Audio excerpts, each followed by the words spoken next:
Hello les coachés et bienvenue dans ce nouvel épisode de Coach ta carrière, le podcast qui accompagne les cadres perdus en quête de sens et de sérénité au travail. Je suis Maxime Meunier, coach carrière certifié et consultant en bilan de compétences indépendant et j'accompagne notamment les cadres trentenaires bloqués dans leur carrière pour sortir proprement d'un environnement de travail toxique et vivre enfin la vie professionnelle qui leur ressemble vraiment. Ma mission, c'est de t'aider si toi tu es cadre insatisfait dans le flou, en réflexion sur ton avenir, à construire un projet professionnel choisi et non subi. Chaque semaine, je te donne des conseils, des outils, des cas concrets pour te donner un nouvel élan dans ta carrière. Allez, c'est parti, on démarre. Alors déjà, pour démarrer, eh bien, je voudrais te partager les changements de carrière qui existent pour clarifier un petit peu la situation parce qu'il existe en fait quatre types de changements. Et l'idée, c'est de savoir eh bien, où est-ce que tu en es, toi, aujourd'hui, dans ces changements-là. Parce que en fait, pour bien clarifier, hein, ce qu'est une reconversion, je veux d'abord, déjà définir ces termes-là parce que souvent on confond, tout et ça peut te faire, perdre beaucoup de temps. Alors le premier changement, c'est déjà, la continuité. Qu'est-ce que ça veut dire? C'est que déjà, tu es dans un métier et en fait, tu restes dans le même secteur d'activité.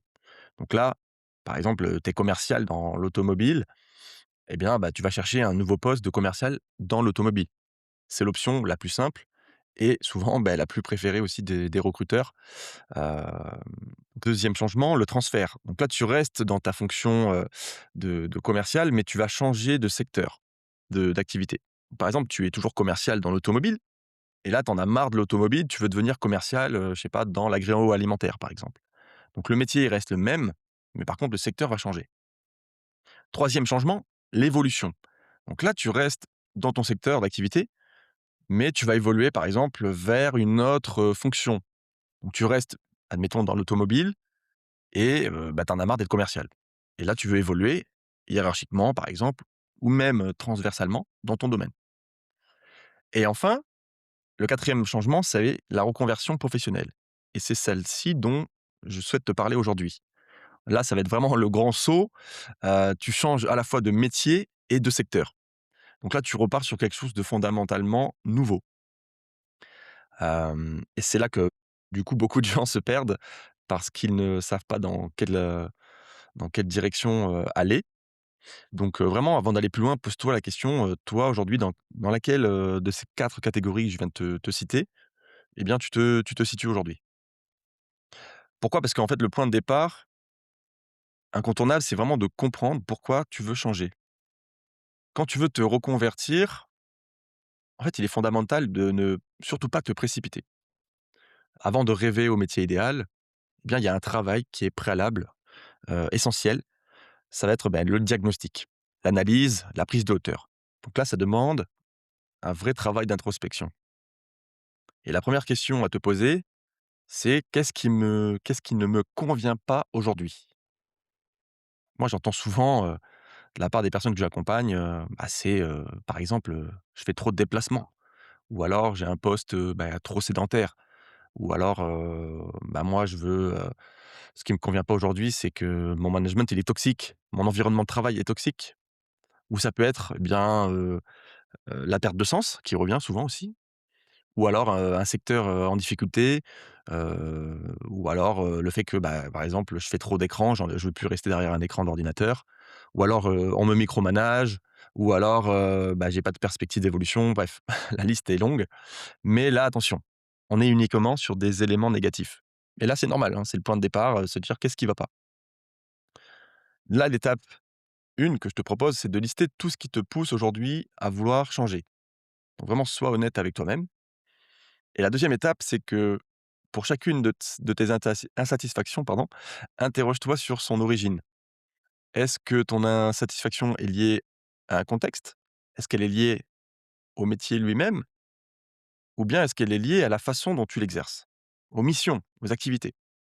Je vais te donner 2 exemples concrets, par exemple. Le premier exemple, c'est que, tu as un manager toxique. Bon, là, c'est simple, hein, c'est clairement le contexte. C'est finalement une problématique relationnelle. Ça va pas être une problématique de métier. Peut-être que tu aimes ton métier. Deuxième exemple, ça va être, la perte de sens. Alors là, c'est beaucoup plus complexe parce que le sens, ça ne veut pas dire la même chose, pour tout le monde. On est d'accord? La perte de sens peut être, à la fois liée à un contexte. Si par exemple, ton entreprise, bah, traverse des difficultés financières, hem, toi, tu as besoin de créativité, d'innovation, c'est important pour toi et ton entreprise, bah, elle n'innove plus parce que du coup, elle est en galère financière. Donc ça peut être lié à ce contexte-là, du coup, tu vas pas te retrouver. Ça peut être la perte de sens qui peut être liée à un métier. Si par exemple, aujourd'hui, tu es responsable, hem, j'en sais rien, bah, tu es responsable pédagogique dans une école, pour citer cet exemple. Pour toi, c'est un métier qui a du sens, parce que c'est un métier où, heu, aujourd'hui, bah, voilà, tu t'épanouis, mais toi, ce qui te ferait plaisir finalement, c'est quelque chose, un métier où on travaille peut-être plus en extérieur, aller, en plein air, un métier manuel, où on travaille avec ses mains, quoi. Donc là, ça peut être plus ça et du coup, bah, ton métier aujourd'hui, bah, il fait plus sens. Du coup, tu voudrais te tourner vers un métier plus manuel. Ça peut être la perte de sens aussi, liée à des activités. Par exemple, ton entreprise, elle te confie que des tâches, bah, administratives, alors que toi, ce dont tu as besoin, c'est plus de la diversité, de la polyvalence dans tes missions. Donc pour donner des exemples. Et pourquoi c'est crucial? Parce que très souvent, bien, des gens viennent me voir et me disent: «Bah, je veux me reconvertir. Je suis plus fait pour ce métier». OK, et en fait, après avoir fait cet exercice ensemble, bah, ils se rendent compte que finalement, c'est pas le métier le problème, ça va être le contexte. Donc si on prend l'exemple du manager toxique, une entreprise, «malsaine» entre guillemets, ça peut être, bah, une entreprise qui leur a fait perdre, qui t'a fait perdre confiance au point que tu as l'impression qu'il faut tout changer. Alors que parfois, je dis bien parfois, il suffit de faire, bah, la même chose, mais ailleurs, dans un autre environnement. Et si au contraire, tes insatisfactions sont, intrinsèques au métier, alors oui, la reconversion semble être là, du coup, une bonne option pour toi. Et là, c'est important à identifier rapidement pour ne pas, bah, partir tête baissée dans une direction qui ne peut être, par exemple, pas la bonne.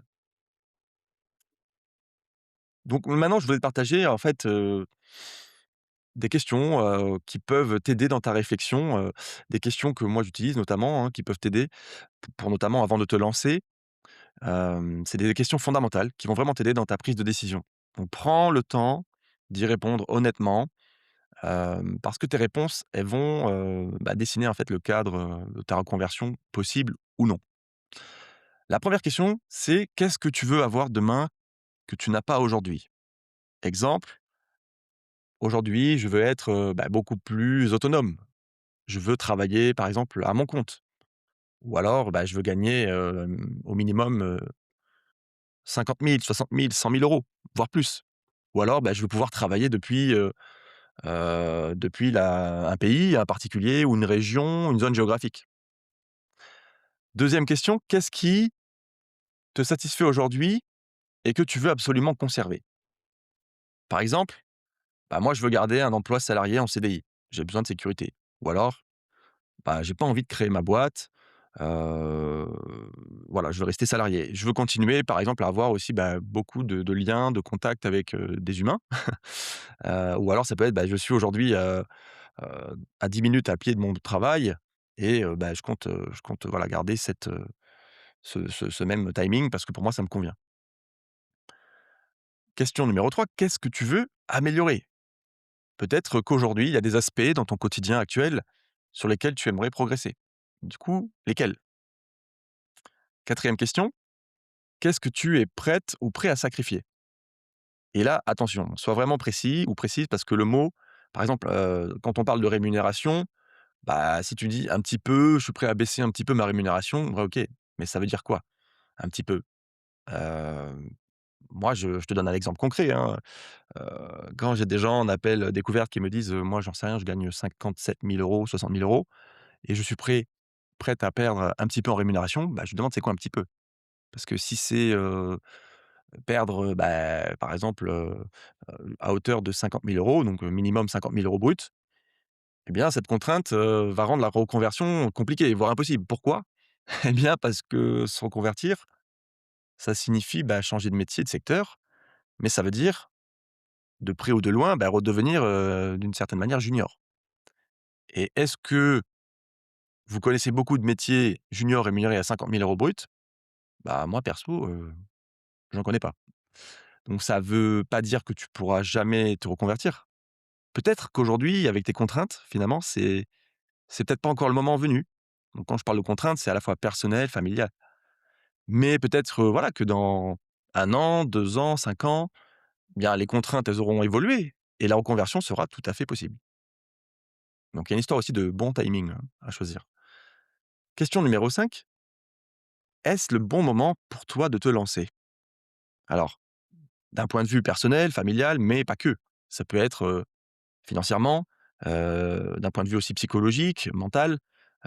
Pourquoi? Parce que la reconversion, bah, ça demande de l'énergie.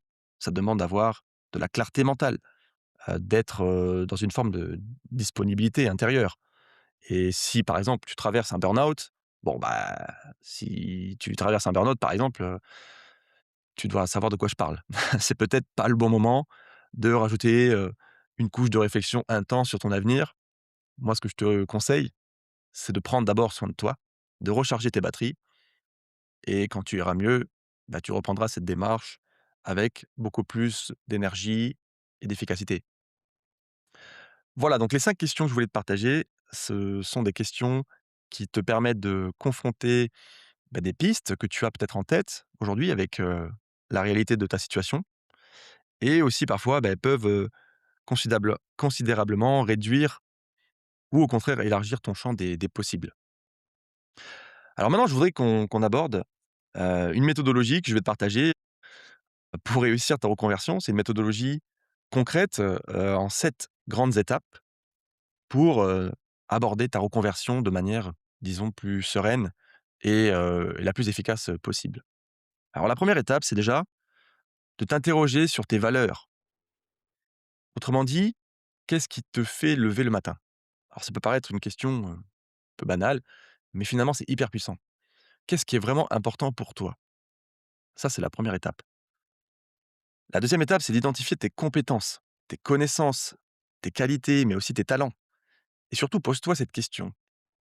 Parmi tout ça, qu'est-ce que je veux absolument continuer à mobiliser demain? Ou au contraire, qu'est-ce que je ne veux plus jamais faire? Par exemple, aujourd'hui, bah, si tu as des compétences en management d'équipe et que tu veux continuer à manager demain, bah, c'est OK. Ou au contraire, est-ce que tu étais manager et qu'aujourd'hui tu veux plus manager? Tu veux plus avoir une équipe de 50 personnes ou même, ne plus manager? Ou ça peut être, avoir une équipe de peut-être plus réduite, 10 personnes, c'est OK. Étape 3: identifie des nouvelles idées de métier. Alors là, je vais te donner plusieurs façons de faire. Bon, d'abord, spontanément, est-ce qu'il y a des métiers qui te font envie, déjà? Des métiers que tu t'autorisais pas à rêver, à imaginer? L'idée, c'est de se dire spontanément quels sont les métiers qui me font envie et ne filtre pas, vraiment note tout ce qui te vient par la tête. Ensuite, bah, je peux te proposer de consulter des fiches métiers qui ont déjà été créées par, l'APEC, par exemple, ou France Travail. Et là, tu peux les parcourir et repérer des métiers qui t'attirent, qui t'intriguent et aussi pareil de les noter sur une feuille. Il y a aussi un exercice que j'adore, proposer et que je t'invite à faire, vraiment, c'est moi j'appelle ça le questionnaire 360. L'idée, c'est d'aller voir au moins 5 personnes dans ton entourage. Ça peut être l'entourage pro, perso et tu leur demandes, eh bien, par exemple, dans quoi, eh bien, dans quoi est-ce que tu m'imaginerais, bien faire, quoi? Et là, tu notes, les réponses et cetera. Tu essaies de creuser, de poser des questions et essaye de repérer ce qui revient, ce qui te surprend, ce qui t'intéresse. Pourquoi? Parce que ce retour extérieur, il va révéler des choses auxquelles tu n'aurais, jamais envisagé tout seul. Et ça, c'est super intéressant d'avoir aussi ce regard. Et enfin, tu peux aussi partir des besoins, réels des entreprises et là, eh bien, c'est simple, d'une certaine manière, c'est d'aller regarder les offres d'emploi dans ta zone géographique et de repérer est-ce que tu vois des métiers qui t'attirent? Par exemple, voilà, dans ma zone, je vois qu'il y a, seulement 3 offres de responsable RH cette semaine. Bon, bah, tiens, ça m'intéresse. Je vais lire la fiche, je vais voir qu'est-ce qui me fait envie, dit concrètement, quelles sont les missions? Voilà, c'est vraiment ancré dans la réalité. Du coup, c'est hyper puissant. Quatrième étape, la confrontation, bah, du métier et du marché. Et là, c'est là que beaucoup de gens font l'impasse à tort. Alors la confrontation du marché, qu'est-ce que c'est? Bon, bah, déjà, c'est vérifier, est-ce qu'il y a du travail dans ma zone géographique? Est-ce que ce métier-là que je convoite est en expansion? Est-ce qu'il y a du recrutement? Ou alors quelle est la concurrence? Est-ce que ce marché est viable? Voilà, ça, c'est des questions à se poser. Ensuite, la confrontation métier. Bon, là, ça va être, d'aller rencontrer des gens qui exercent déjà le métier qui t'intéresse. Par exemple, tu peux utiliser ton réseau, via LinkedIn ou alors via des plateformes comme, My Job Glasses et là, tu peux proposer des questions concrètes, à aux personnes que tu vas interroger. L'idée, c'est vraiment de rentrer dans la partie enquête métier et là, tu peux, par exemple, demander à la personne, eh bien, qu'est-ce que tu aimes le plus dans ton métier ou qu'est-ce que tu aimes le moins? Est-ce qu'il existe une journée type ou pas? Ou combien de temps il t'a fallu pour, par exemple, te faire un salaire, te dégager un salaire et cetera?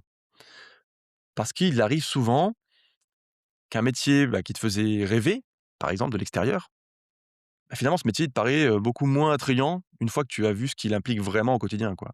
Et là, il y a rien de mieux que d'aller interroger des professionnels en activité. 5e étape, eh bien, c'est de se poser la question de: «Comment je vais vers ce métier?» Donc là, tu as validé que, OK, cette piste métier te plaît, mais par exemple, il te faut une formation.